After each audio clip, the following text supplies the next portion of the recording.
You know, it's being able to do your own thing when you want, just living the life that I chose, just like everyone else in the community, you know, and that's the biggest thing, yeah.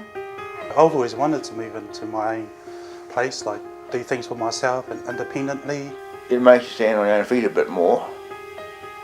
I found I'm doing things now that I hadn't been doing before, cooking and all that sort of thing.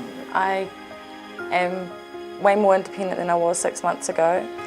I'm able to do all my household maintenance myself because it is accessible for me. I can hang up my washing, I can cook, I can do everything. It's basically this house that's made me independent.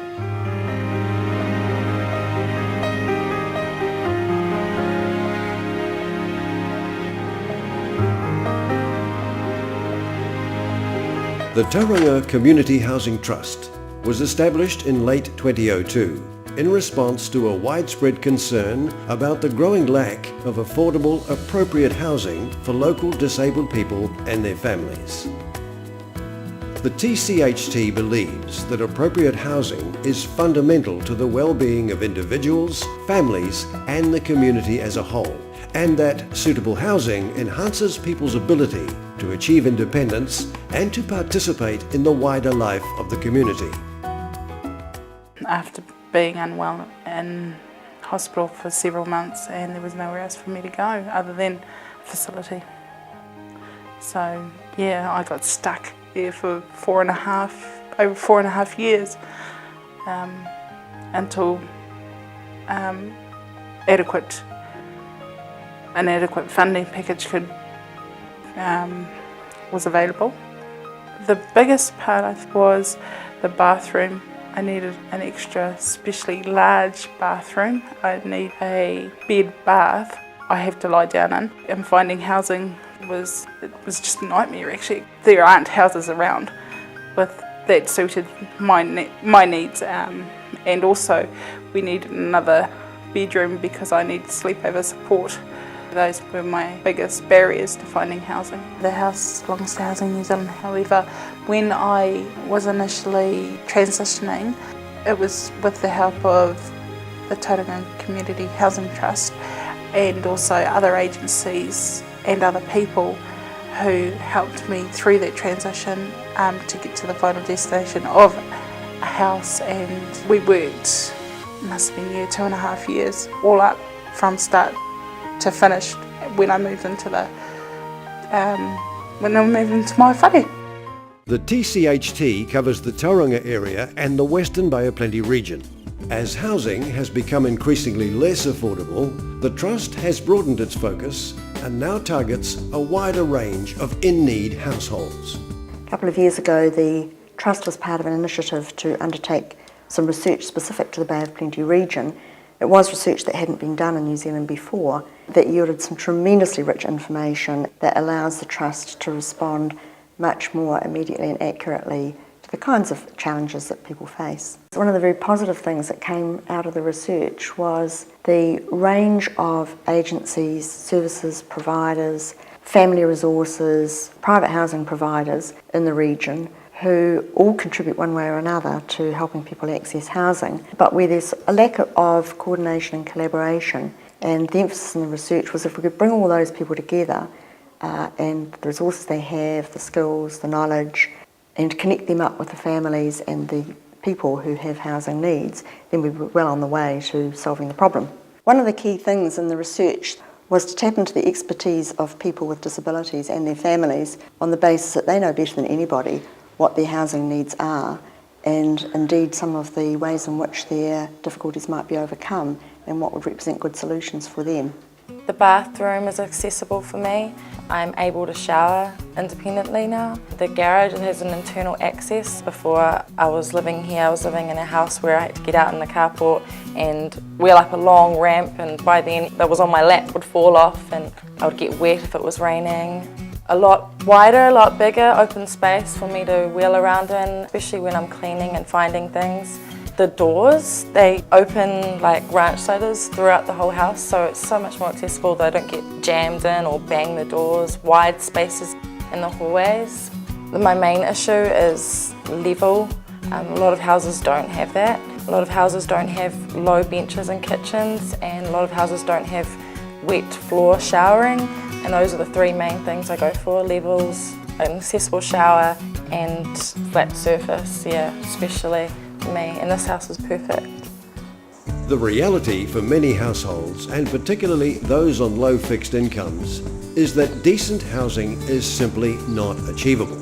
From a Housing New Zealand perspective, the housing stock isn't meeting current demand, both from a size perspective in terms of there tends to be an abundance of larger 3-bedroom homes when there's a requirement for more 2-bedroom unit type properties. Similarly, there's a severe shortage of properties that offer lifetime living in terms of modifications for disability and easy access for older people. More recently, Housing New Zealand have witnessed a greater number of people from what could be called medium income families coming through our doors seeking housing assistance. This is against traditional trends where mostly low-income New Zealanders would be coming through our doors. Significant growth and an ageing population in the region will only increase the demand for smaller, accessible dwellings. And the TCHT is acutely aware that living in unsuitable, unaffordable housing can increase the risks of health issues, accidents within the home, isolation and dependency on health services. The Trust has two main streams of operation. The first being a housing provider landlord. Within the Trust's housing portfolio, there are purpose-built accessible homes that the Trust owns, as well as properties leased and managed from the private sector. As a social housing provider, the TCHT charges a social rather than a market rent. Despite this, market rents are so high in the area that even with the social rent equating to a 10 to 15% subsidy, housing costs are still very challenging for many households. We moved here when I was 9. We've been living here for 3 years, and in the past we've lived in a smaller place with a lot of yard, but it meant that I could only have my electric chair outdoors, which meant I was reliant on someone else 99% of the time. It makes you more independent and confident because you're not relying on someone else all the time. And it also means you can get places, you can reach stuff, which means you're not limited to certain stuff because you can't reach. And it also means that I'm recognised as a person, not someone who's reliant on another one. Because quite often you do get ignored and people don't realise it. Especially at school, I end up at the back of the queue and nobody even notices that they've just bowled me over. It's quite annoying. The Housing Facilitation Service is the Trust's other core business. This service receives and responds to 4 to 6 requests for housing every week. In any 1 year, the Trust assists around 40 to 50 individuals and families into suitable housing. Recently, the Trust has entered into a partnership to support people with mental illness into independent living. The pilot scheme is now some months down the track, and overall the outcomes to date have been very positive. The impact that our move has had on us, and me particularly, has been amazing. I was under the care of maternal mental health for a long time, and in the last 2 weeks I've just been discharged from there, and I put it down to purely the move and being able to get out and access everything. And because I was very isolated where I was living, but now I feel like I have freedom, which I think has been the key to my recovery. Part of the Trust's ongoing work is to look at new models of affordable housing and innovative ways in which people's long-term housing needs can be met via new rental housing models or shared equity initiatives. A feature we always like to incorporate is making sure that we negate the use of any steps around for entry and egress through the house. Friendly for toddlers, elderly, disabled people, even ladies with prams. Those steps, it makes life easy for everybody, and it future-proofs it, and also gives it the principles of universal design. And some of the smaller features that would fit in would be all the door handles at 1 metre high off the floor, plugs and sockets are usually around the 500 millimetres off the floor, And he's dug into the finer details of the depth of windows so that a disabled person can see on an angle through outside from the inside, otherwise the windows are too high and you can't see properly. And another thing would be, window and door catches to make sure that they're accessible and you can actually reach them. A lot of disabled people, their temperature fluctuates so much that in past, the minimum requirements of the building code couldn't keep their temperature at a stable level. So now that the building code has been lifted and requirement of double glazing and a higher level of R factor and all the insulation, it's made it that the person can live in a house now and feel way more comfortable, hot and cold. And I think it'll be better for their health in the long term. In my role as the patron, I've taken a particular interest in the new directions that the Trust is taking. I've seen an emphasis on filling gaps that tend not to be met by other parts of the housing market, and a notable one there is mental health, and another one is single people whose needs aren't very well catered for. I've seen a focus in the Trust on the standard of housing, and that's not just a list of things that people need in a house if they've got some kind of disability, but also as a society, what do we expect? What kind of standard should people be able to achieve? What choice? What's necessary for people to be able to lead some kind of normal life and have the same sorts of life opportunities as everybody else? Being single, that means you're the one that has to pay the full cost as far as rent, power and phone and food, and so it can be a little difficult. Things that work for me will be location. Bren's only 5 minutes up the road. I guess one of the good things also is because it's higher up and I do have the outlook. What's better about this house is that it's in a safer area, a more family orientated area, as well as because I don't have a licence and a vehicle, everything is within walking distance. So it just makes life so much easier. It's easy for us to get out, everything's accessible. Recognising that the housing needs of many New Zealanders can no longer be met solely by the private and public sectors, the TCHT is committed to developing a viable community housing sector.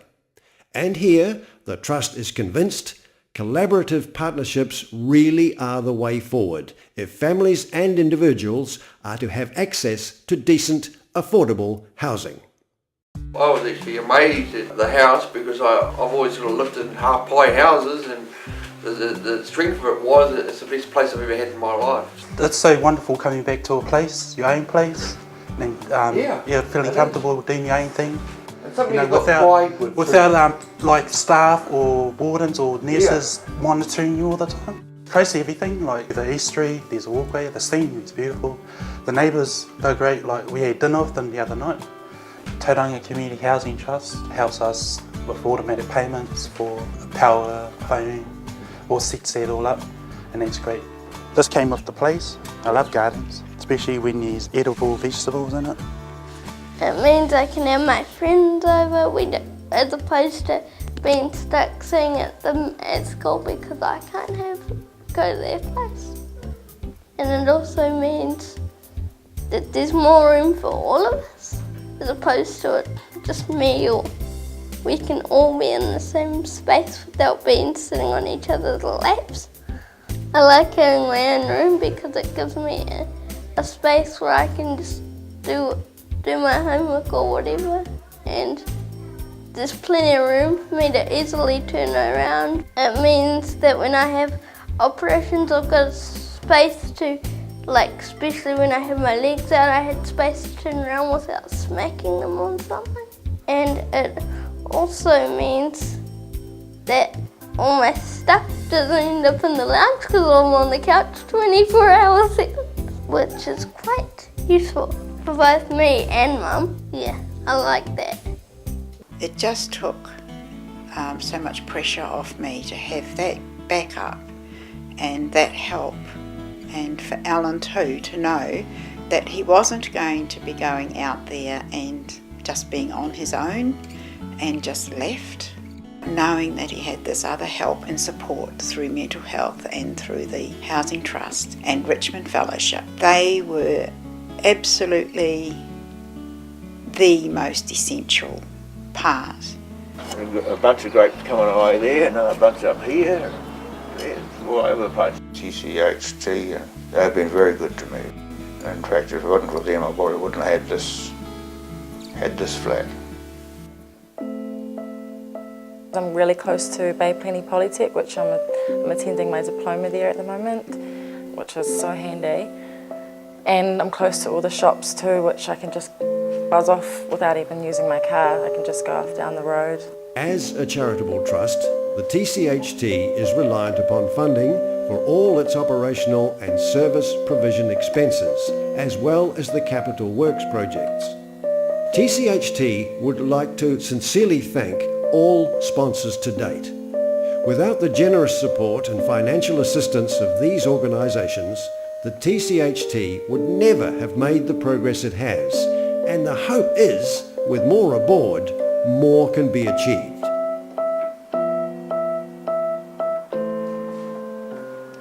Moving here was a massive change and a positive change for us. I have just found an amazing difference in you since you're on your own, independent and responsible, taking own responsibility for yourself. It's just been amazing. And I think you've done wonderful, really wonderful, yes. But when you're in your own place, you know, you have more freedom. Yeah. And when you have more freedom, you got more choices, decisions, You feel free. and opportunities.